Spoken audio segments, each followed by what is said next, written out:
یہ وہ دور ہے جب ریاستوں کی بقا کا مدار معیشت پہ ہوا کرتا ہے اور دفاعی قوت جو ہے پھر وہ ریاستوں کے بقا کے حوالے سے ثانوی حیثیت اختیار کر جاتی ہے۔ اس وقت ہمارا ملک انتہائی معاشی بحران میں ہے اور ہم ایسے نااہلوں کو ملک حوالے کر چکے ہیں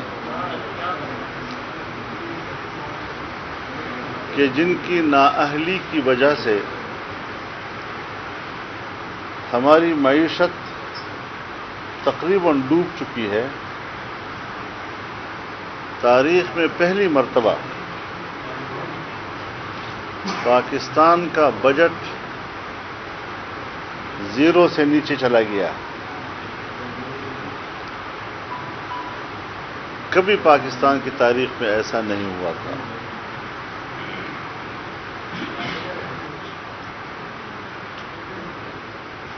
دو ہزار 17-18 کو کے بجٹ میں سالانہ شرح نمو 5% سے اوپر تھا، یعنی تقریباً 5.5%، اور اگلے سال کا ہدف 6.5% مقرر کیا گیا تھا۔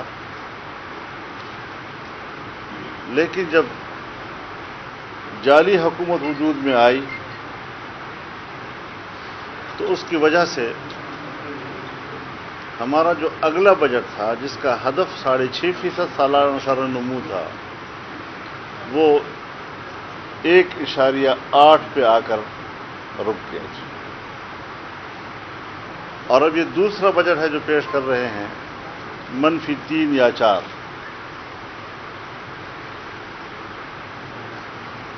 ہمیشہ یہ ہوتا ہے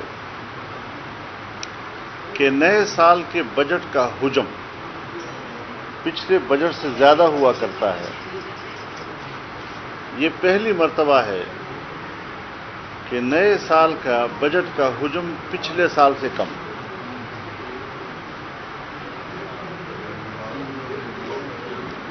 ہمیشہ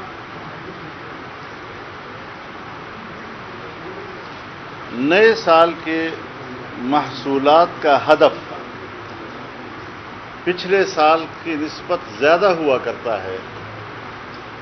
یہ پہلی مرتبہ ہے کہ نئے سال کے لیے محصولات کا ہدف پچھلے سال سے کم رکھا گیا ہے۔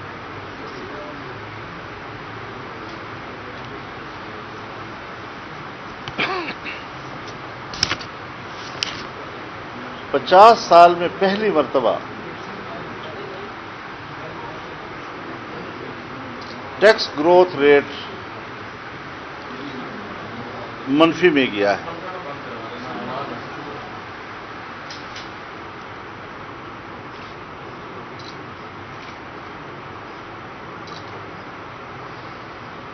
جو ڈائریکٹ فارن انویسٹمنٹ اس میں 50% کمی پہلی مرتبہ آئی۔ نہ ملک کے اندر کے عوام کا ان پہ اعتماد ہے، نہ سمندر پار ہمارے پاکستانیوں کا ان کے اوپر اعتماد ہے۔ ان کو ٹیکس ادا کرنا اپنے مال کی اور اپنے پیسے کا ضیاع سمجھتے ہیں۔ وہ اپنے پیسے کو محفوظ تصور نہیں کرتے۔ اب ظاہر ہے کہ ہمارا جو موقف ہمیشہ رہا ہے، ہم تو سمجھتے ہیں کہ جو الیکشن ہوئے وہ بھی ڈھونگ، جو حکومت بنی وہ بھی ڈھونگ، جو بجٹ بنا وہ بھی ڈھونگ۔ اب اس ملک کو کہاں تک پہنچانا ہے؟ کس طرح ان لوگوں کے رحم و کرم پر پاکستان کو چھوڑنا ہے؟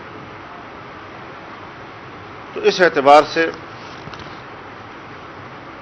ہمارا موقف روز بروز قوم کے سامنے، ایک ایک بچے کے سامنے آ رہا ہے کہ ہم نے پہلے دن کا جو موقف اختیار کیا تھا وہ صحیح۔ بڑے بڑے لوگ جو ان حکمرانوں کی پروجیکشن کا حصہ تھے، صرف ووٹ نہیں دیا، ان کے پروجیکشن میں انہوں نے کئی سال لگائے، آج وہ معترف ہیں کہ ان کو ووٹ دینا اور ان کی حمایت کرنا یہ ہماری جہالت تھی۔ بڑے بڑے دانشور اپنے اوپر لعنت بھیجتے ہیں کہ ہم نے ان کو ووٹ دیا ہے، ایسا کبھی نہیں ہوگا۔ کامیابیاں ناکامیاں آتی رہتی ہیں، لیکن ملک کو اس مقام پر پہنچانا، اگر محصولات کے ہدف کو ایک حکومت 1900 ارب سے اٹھا کر 3600 ارب پہ لے جاتی ہے، دگنا کر دیتی ہے،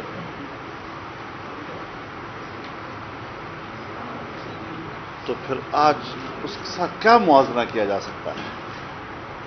یہ کیا موازنہ ہے جو آج ہم دنیا میں کر رہے ہیں؟ اور پھر بھی کہتے ہیں جی احتساب ہوگا۔ کس چیز کا احتساب؟ ایسے احتساب پر تو حکمرانوں کو شرم آنی چاہیے تھی۔ صوبہ خیبر پختونخوا میں انہوں نے خود ہی ایک احتساب کمیشن بنایا، جب دیکھا کہ اس احتساب کے شکنجے میں خود ان کے منسٹرز آ رہے ہیں اور حکومت آ رہی ہے، تو پھر اس کے اختیارات ختم کر دیے، اور اگلی حکومت آئی تو کمیشن ہی ختم کر دی۔ فارن فنڈنگ کیس ہو، بی آر ٹی کا مسئلہ ہو پشاور کا، بلین ٹریز کا مسئلہ ہو، کیوں عدالتوں سے اسٹے لے رہے ہیں قدم قدم پر کہ ہمارا احتساب نہ کیا جائے؟ ریکویسٹ کرتے ہیں ان سے کسی ایک قانون کا سہارا لے۔ تو یہ احتساب اب اپنا اعتماد کھو بیٹھا۔ ہم تو پہلے ہی اس کے قائل نہیں تھے، لیکن ہماری بڑی پارٹیاں جو ہیں وہ اس قانون کو برقرار رکھنا چاہتی تھیں، آج وہ بھی پشیمان ہیں۔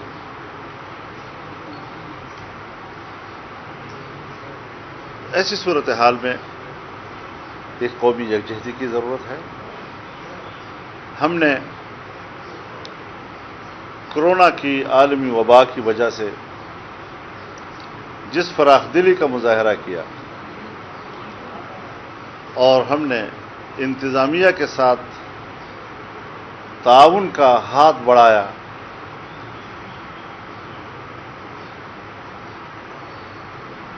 اور حکمران بھی کہتے تھے کہ یہ وقت ہے یکجہتی کا، ہم نے مل کے لڑنا ہے، لیکن ان حالات کے اندر غیر متنازع ایشوز کو، غیر متنازع معاملات کو دوبارہ متنازع بنانا، جیسے 18ویں ترمیم کا مسئلہ لے آئے، NFC ایوارڈ کا مسئلہ لے آئے۔ اب 18ویں ترمیم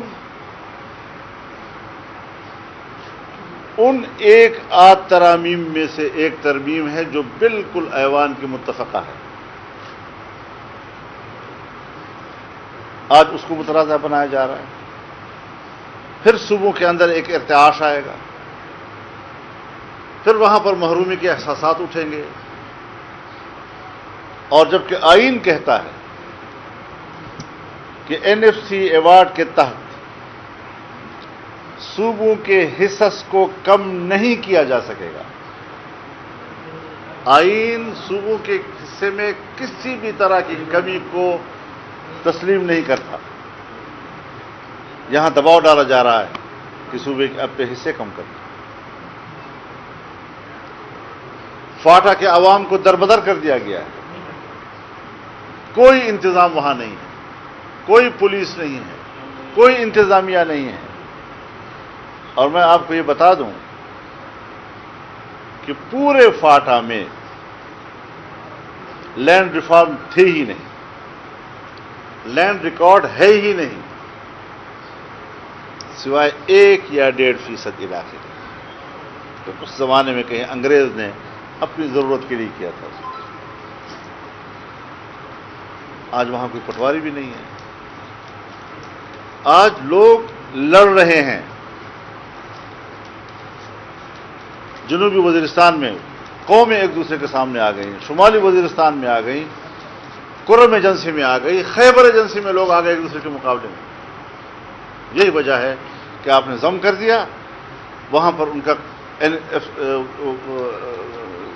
جو پرانا قانون تھا FCR کا وہ ختم ہو گیا ہے، نیا نظام موجود نہیں ہے، اور قبائل جو ہیں وہ ایک دوسرے کے خلاف سفارا ہو گئے ہیں. یہی وجہ ہے کہ وہاں زمین کی تقسیم کا سسٹم بھی موجود نہیں ہے. کبھی اس کو کیا عنوان دیا جا رہا ہے، کبھی کیا عنوان دیا جا رہا ہے. یہ تو پھر اس کا صاف مطلب یہ ہوا کہ مملکت کی بقا کا سوال پیدا ہوا.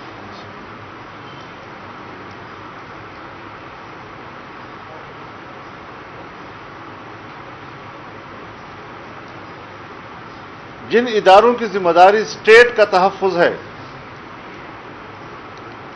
مشکل یہ ہے کہ ان کی تربیت اس طرح ہوئی ہے کہ دفاعی قوت سے اسٹیٹ کو تحفظ دیا جا سکتا ہے، جبکہ میں کہتا ہوں کہ دفاعی قوت ہر چند کے ناگزیر ہے. لیکن آج معیشت سی تباہی اور اس کا جو سٹیپ ڈاؤن ہوا ہے وہ ریاست کے لیے خطرہ بن گیا ہے.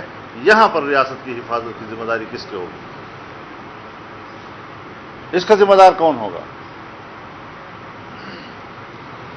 تو یہ وہ ساری انتہائی اہم امور ہیں.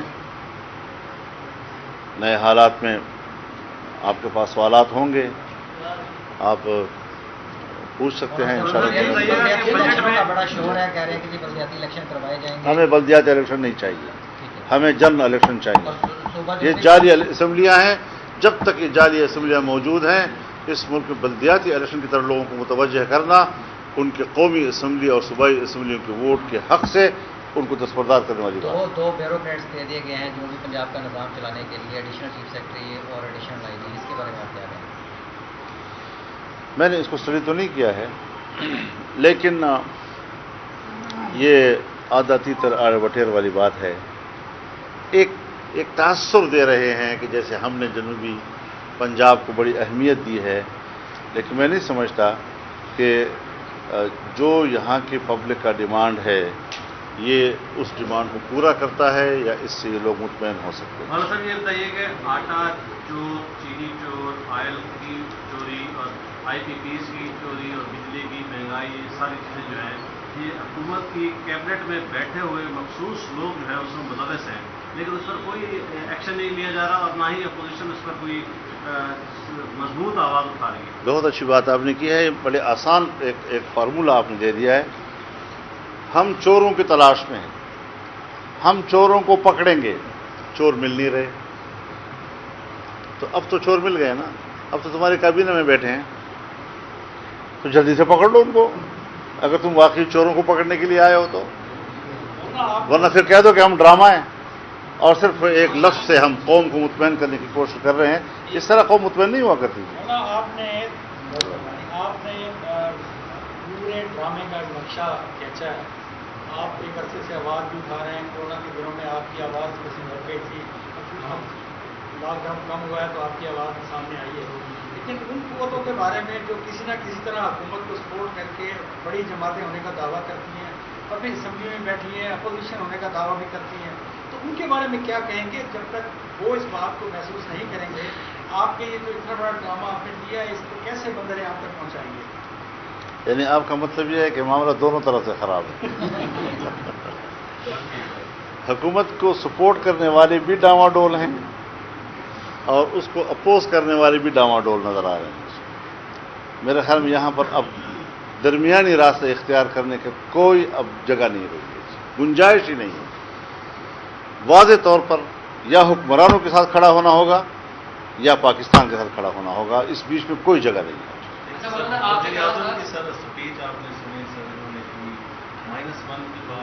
بس اسپیچ سنتے رہو اور اس سے پیٹ بھرتے رہو، بس ختم ہو گئی بات. حضرت تو کنفیوز ہیں. کبھی اس طرح کبھی حکمران، میں تو کہہ سکتا ہوں، اپوزیشن کہہ سکتی ہے، خود حکمران یہ کہے کہ ہمارے پاس 5 یا 6 مہینے ہیں، یہ ان کی ذہنی شکست خوردگی کی بات ہے. پھر اگلے دن کہے کہ خبردار اگر کسی نے -1 کی بات کی. کبھی کچھ کہتے ہیں، کبھی کہتے ہیں میری کرسی مضبوط نہیں ہے، یہ اللہ کی لین دین ہے، جو اللہ دیتا ہے تو دیتا ہے، لے لیتا ہے تو لے لیتا ہے. کبھی کہتا ہے جی کہ میں ہٹوں گا تو لوگ احتساب کریں گے اس کا. تو اس طرح حکومتیں نہیں چلتی جی، یہ ان کے اپنے اضطراب اور اپنے تذبذب کی علامت ہے، اس سے زیادہ کچھ نہیں. مولانا آپ نے کہا تھا گرمی کے دنوں میں آپ کے جو معاہدہ جو وعدے کیے گئے تھے آپ کے ساتھ وہ پورے نہیں ہوئے. یہ آپ وہی صحافی تو نہیں جنہیں وہاں سوال کیا تھا.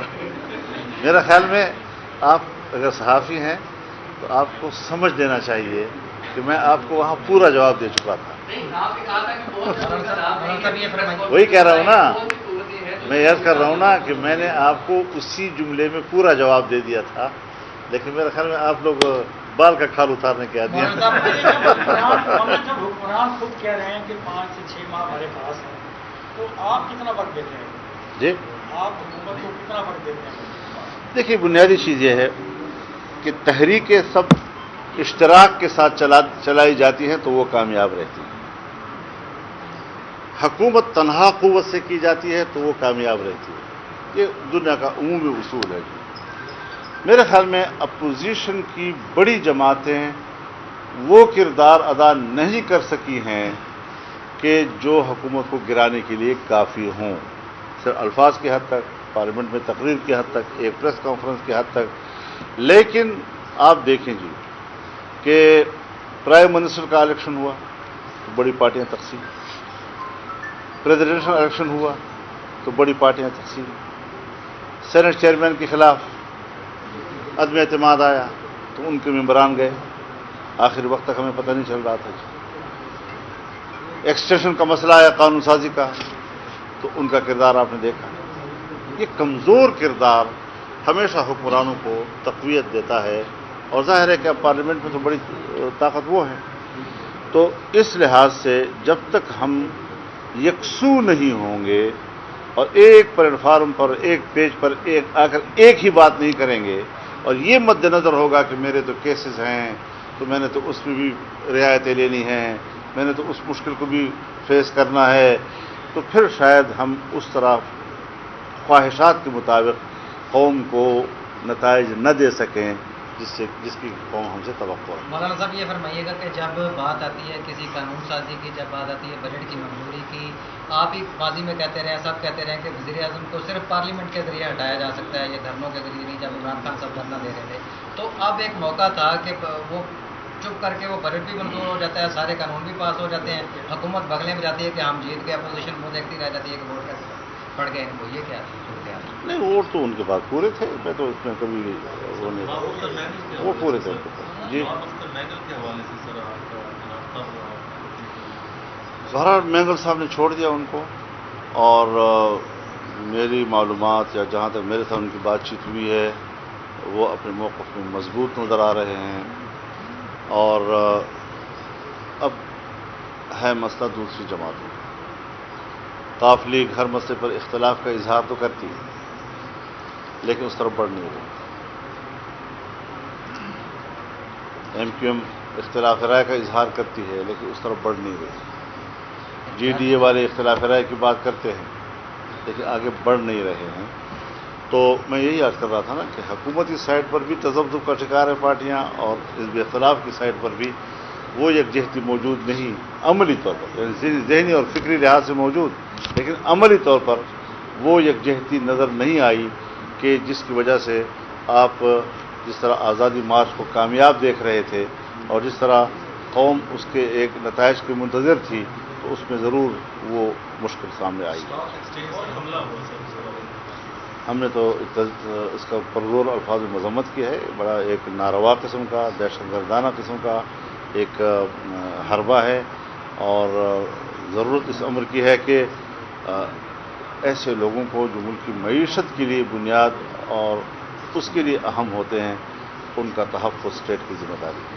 سر حکومت کو گرانے کے لیے ماضی بعید کے اندر یا قریب کے اندر آپ کوئی نہ کوئی لانگ مارچ کا ارادہ رکھتے ہیں، مزید ساری اپوزیشن پارٹیوں کو ساتھ ملا کے مشترکہ؟ اگر ہمارے سے نہ پوچھیں یہ بات، ہم ہر وقت تیار ہیں۔ آج کشمیر کے حوالے پارٹیاں تیار ہیں آپ کے ساتھ؟ دوسرے ان سے کسی کو پوچھ لیں آج جی۔ کشمیر کے حوالے سے ایک بچے کی تصویر چھپی ہے کلاس کے اوپر، اس نے بیٹھ کے پوری دنیا کو جگانے کی بات کی معصوم بچے نے۔ کشمیر کی صورتحال پہ آپ بات کریں۔ صدر کشمیر بہرحال ہمیشہ سے مظلوم رہا ہے، کشمیری ہمیشہ سے مظلوم رہا ہے، کشمیری بچے یتیم اور پھر یتیم ہوتے چلے جا رہے ہیں، یتیم بچے جوان ہو کر اس تحریک کو زندہ رکھے ہوئے ہیں، لیکن ہم نے کشمیر کو بیچ دیا ہے۔ مشکل یہ ہے، ہندوستان تو اس کا ہے ہی دشمن، لیکن جو انڈیا نے کیا، انڈیا نے جو کچھ کیا اس کو جواز ہم نے فراہم کیا، اور کشمیر کی خصوصی جو حیثیت تھی اس کو آرٹیکل 370 کے ذریعے سے ختم کیا گیا۔ جب اس اقدام پر پارلیمنٹ کے اندر قرارداد آئی تو حکومت نے آرٹیکل 370 کے خاتمے کی بات قرارداد میں لانے سے انکار کیا۔ کیوں؟ ایک طرف آپ اس کے اقدام کی مذمت بھی کر رہے ہیں اور دوسری طرف جو کچھ اس نے کیا ہے اس کو قرارداد میں بھی نہیں لا رہے۔ یہاں سے دوغلی پالیسی کا اندازہ لگتا ہے کہ ہم کشمیریوں کے ساتھ کر کیا رہے ہیں۔ لہذا کشمیریوں کے ساتھ ہندوستان ظلم کر رہا ہے اور ہم منافقت کر رہے ہیں۔ بول رہے صاحب بات میں بدل بن رہا ہے، تھوڑا سوچنے بتا رہی ہے صاحب بات میں مجلس میں پھر بلایا جا رہا ہے مطلب۔ میرا تو یہ خیال ہے کہ اس پر اہل علم علماء کرام کا اجتماعی رائے آنی چاہیے۔ ہمارے پاس ادارے موجود ہیں، وفاقی شرعی عدالت کا ادارہ موجود ہے، ہمارے پاس اسلامی نظریاتی کونسل کا ادارہ موجود ہے۔ فوری طور پر ہم اس میں جائیں کہ اسلام آباد میں مندر ہو یا گرجا ہو یا گردوارہ ہو، اس قسم کی چیزوں کی تعمیر کے بارے میں شریعت کیا کہتی ہے اور ان کے اور ہمارے بیچ میں پوزیشن کیا ہے۔ تو اس پوری چیز کو واضح کرنے کے بعد پھر یہ رائے قائم ہونی چاہیے۔ بعض چیزیں ہوتی ہیں جذباتی، ہم اقلیتوں کے خلاف جذباتی بالکل بھی نہیں ہیں، نمبر ایک۔ نمبر دو یہ کہ اگر کوئی ایسی چیز ہوتی ہے تو ایک اسلامی مملکت میں جہاں کہا گیا ہے کہ کوئی فیصلے قانون جو ہے وہ قرآن و سنت کے خلاف نہیں ہوں گے، اس کا تقاضا یہ ہے کہ ہم ان اداروں کی طرف رجوع کر لیں کہ جو اس حوالے سے پوری قوم کی رہنمائی کر سکتے ہیں۔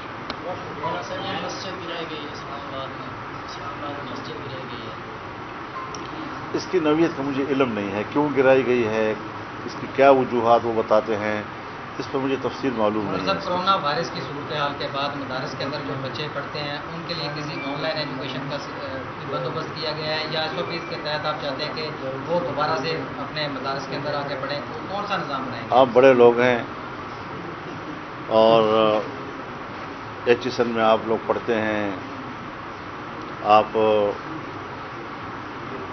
کیا ادارے ہیں یار، بیکن وغیرہ میں پڑھنے والے لوگ ہیں، آپ ہر جگہ بیٹھ کر ایئر کنڈیشن کمروں میں بڑے اچھے طریقے سے آپ آن لائن بھی پڑھ سکتے ہیں۔ مدرسے کا غریب طالب علم، غریب بچہ، دیہات میں رہنے والا، اس میں کتنے لڑکے ہوں گے جو آن لائن کو افورڈ کر سکیں گے یا یہ مواقع ان کو حاصل ہوں گے؟ یہاں مسئلہ بنیادی یہ ہے کہ اگر حکومت کہتی ہے کہ اگست میں کھولے جائیں گے تو جون، جولائی، اگست آلریڈی حکومت کی چھٹی کے دن ہیں، وہ پہلے سے ہیں۔ ہمارے جو چھٹی کے ایام ہیں وہ شعبان، رمضان اور شوال کا مہینہ ہے، تو ہمارے چھٹی کے دن گزر چکے ہیں۔ ہم مزید اضافی قسم کی قربانی دے رہے ہیں۔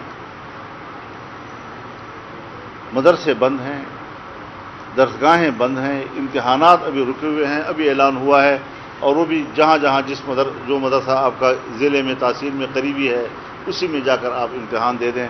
یہ کچھ سہولتیں ان کو مہیا کی گئی ہیں، لیکن بہرحال دینی مدارس، ایک تو یہ باقاعدہ مدارس ہیں، یہ رجسٹرڈ نظام تعلیم ہے، کوئی معمولی نظام تعلیم نہیں ہے۔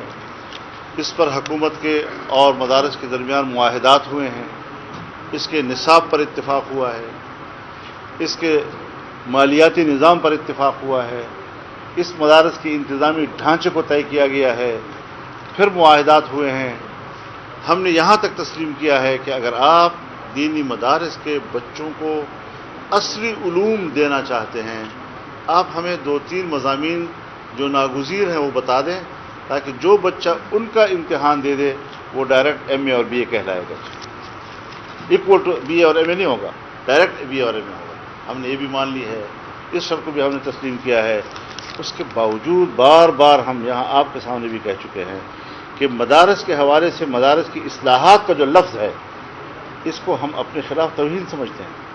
مدارس تو اصلاحی تحریکیں ہیں، مدارس تو معاشرے کی اصلاح کرنے کے لیے وجود میں آئی ہیں۔ مدارس کا اپنا ایک ماٹو ہے، اپنے اہداف ہیں، اور آپ اس قسم کے الفاظ استعمال کر کے اس کا تضحیق کرنا چاہتے ہیں۔ اپنے مدارس کی اصلاح کرو۔ باقی رہی یہ بات کہ 500 ارب روپے کس چیز کے لیے آپ نے مختص کیے، ہم نہیں مانتے۔ اپنے گھر میں رکھو 500 ارب روپے، کوئی ضرورت نہیں ہے آپ کو 500 روپے کی۔ اور یک طرفہ فیصلے قبول نہیں ہیں۔ جب آپ کے ساتھ اتحاد تنظیمات مدارس کی میٹنگیں ہو رہی ہیں، ایک ایک ایشو پہ گفتگو ہو رہی ہے، جب تک کوئی چیز طے نہیں ہے، آپ کیسے کہتے ہیں کہ مدارس کی اصلاح؟ آپ کیسے کہتے ہیں کہ مدارس جو ہے وہ حکومت کے ماتحت ہوں گے؟ آپ کس بنیاد پر کہتے ہیں کہ نصاب جو ہے وہ مشترکہ ہم طے کریں گے؟ تمہارے حکومتی نصاب کو جو آپ لفظ استعمال کرتے ہیں یکساں نصاب تعلیم، یکساں نصاب تعلیم کو تو آپ کے اپنے عصری علوم والے مدارس نے قبول نہیں کیا۔ جو عصری علوم پڑھانے والے پرائیویٹ ادارے ہیں انہوں نے یکساں نظام تعلیم کے فلسفے کو تسلیم نہیں کیا۔ مجھ سے کیسے آپ جبری بنوا سکتے ہیں یہ باتیں؟ لہذا یہ ساری باتیں یک طرفہ ہیں، یک طرفہ کوئی بات قابل قبول نہیں ہے۔ ہم اپنی تعلیم، اپنے اختیار، اپنے منہج اور اپنے ثوابدید کے ساتھ پڑھائیں گے، اور کسی قسم کی مداخلت ہم قبول نہیں کریں گے۔